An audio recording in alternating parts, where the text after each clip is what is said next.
인데요. 내일 증시 이렇게 반등세 더 이어갈 수 있을지 미리 전망을 해보겠습니다. 오늘 함께 줄 연구원은 삼성증권 김용구 연구원입니다. 연구원이 안녕하세요. 예, 안녕하십니까? 네, 국내 변수부터 봐야 될 텐데 환율이 심상치가 않네요. 변수들 짚어주시죠. 예, 금일 그 원달러 환율은 이제 1,105원대를 기록하면서 이제 연중 최저치 기록을 연일 경신하는 등의 강세 흐름을 보이고 있습니다. 특히 5월 말과 비교했을 때 약 한 6.6%가량 절상되는 강세 흐름이 연출되고 있는데요.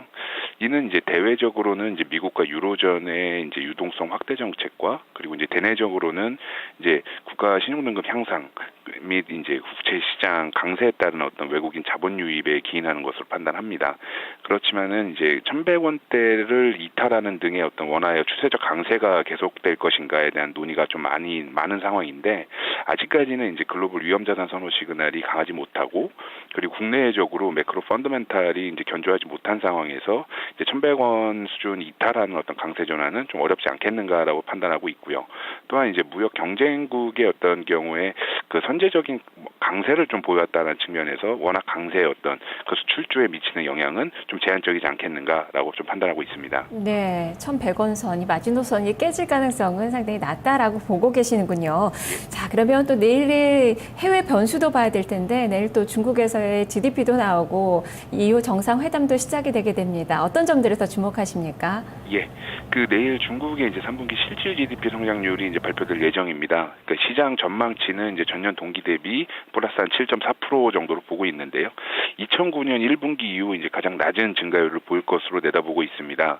그러니까 이는 이제 중국 경기 둔화에 대한 우려가 이제 여전히 계속될 것이고 그리고 경기 바닥 국면 확인 작업이 좀 지연될 수 있다라는 것을 좀 시사하는 걸로 볼 수 있겠습니다. 그러니까 지금까지 이제 중국 정부와 그리고 인민은행의 이제 스탠스로 살펴봤을 때 그러니까 공격적인 부양책 시행까지는 여전히 좀 미온적인 상황입니다. 따라서 이제 부양책에 대한 어떤 막연한 기대보다는 어떤 추가적인 지표 동향을 좀 주시할 필요가 있겠습니다.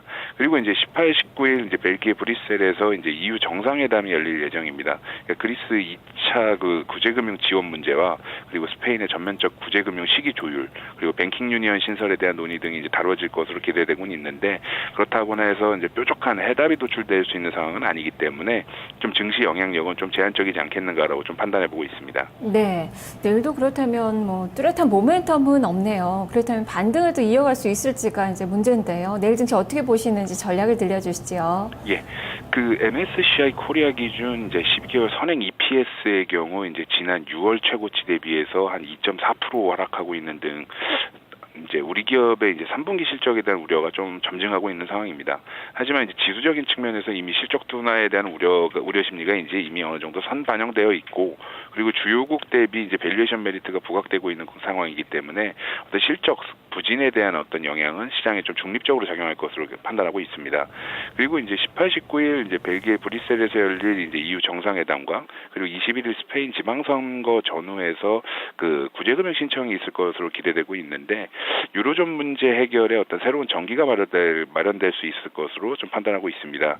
그러니까 이는 이제 그 외국인 매수세 재유입 측면에서도 이제 좀 긍정적으로 작용할 수가 있고 그리고 이제 연기금 측면에서 살펴보면 이제 7조 원에 가까운 매수 여력을 보유하고 있다라는 부분에서 좀 지수의 하방을 좀 단단히 틀어막을 수 있다라는 측면에서 좀 긍정적으로 평가할 수가 있겠습니다. 따라서 그 작금의 이제 시장을 주도하고 있는 이제 중소형주의 경우에 그러니까 최근에 보면은 이제 기술적으로 과매수 시그널이 관측되고 있고 그리고 신용 잔고가 연일 급증하고 있는 상황이기 때문에 좀 일부 슬림화가 필요한 국면이라고 판단합니다.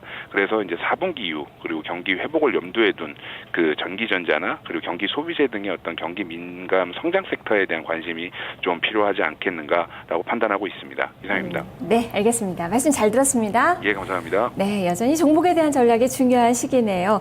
김용구 연구원과 함께 살펴봤습니다. 시장은 1954선에서 마감을 준비하고 있습니다. 종가 상황 넥스트와 함께 하시길 바랍니다. 전 여기서 올라가겠습니다. 시청해주신 여러분 고맙습니다.